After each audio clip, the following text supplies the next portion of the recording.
Hello and welcome to day 8 of the Wisdom Finance series.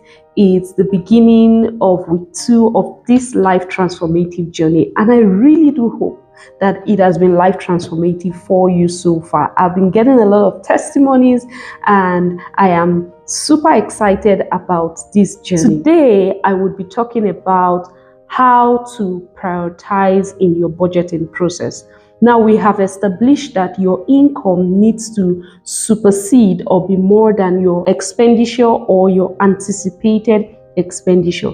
However, you need to list out every single expenditure that you anticipate for a particular period. And in some cases, you would realize that you had planned to spend more than you have earned. Now, it's two things. It is either you need to increase your income or you need to reduce your expenditure.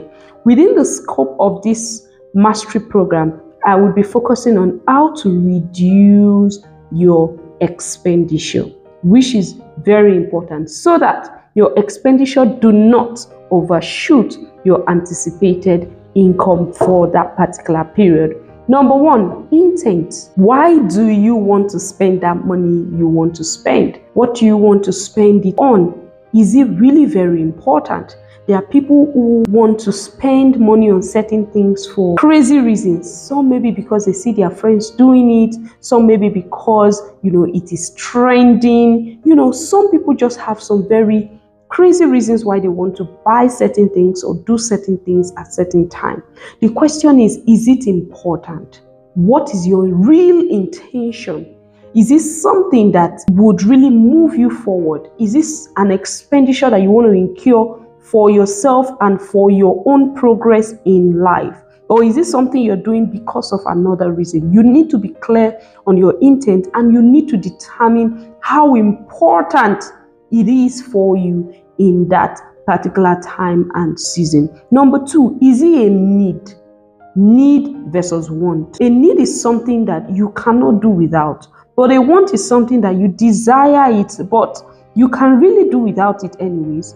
And things that are needs are things for survival or for sustenance. So we can talk about the basic needs of life: food, shelter, clothing. And we can talk about things that you need to sustain yourself. Maybe you need to commute to your workplace on a daily basis. You need to buy data to stay online, to deliver on your job description. Those are things that will sustain you, or things that would facilitate your income generation. So maybe you need those money to be able to deliver on a job so that you can make more money.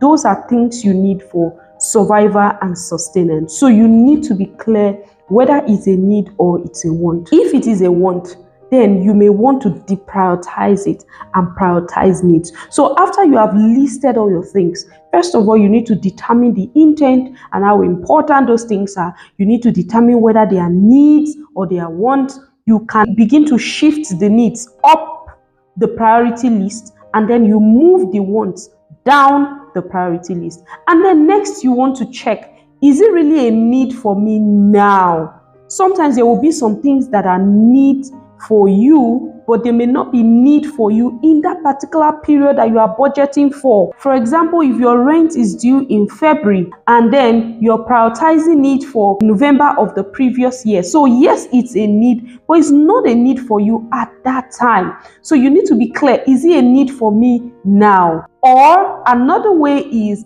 if it is a need and it would be cheaper for me to acquire this thing at this time, would I want to consider it a need for me now and go ahead, to procure that particular thing at that time? And then the last one is the costs. You need to consider the cost of things when you want to procure it, right? You need to consider the cost of things on your priority list and on your budget. So if, for example, we know that inflation is shooting off the roof currently in Nigeria and in Africa, the prices of things are shooting off the roof.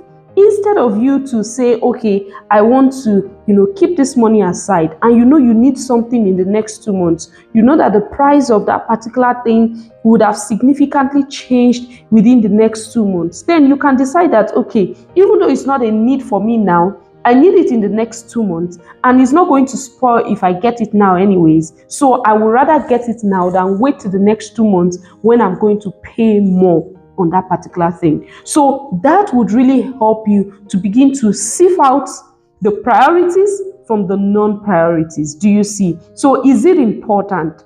Is it a need for you?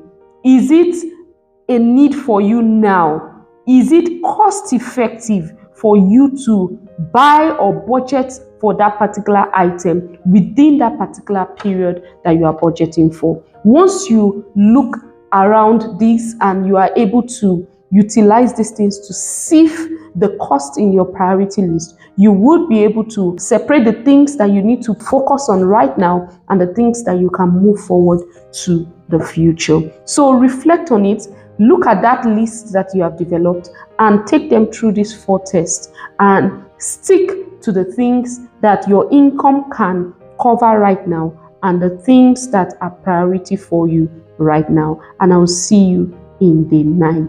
Cheers to your wisdom finance. Bye.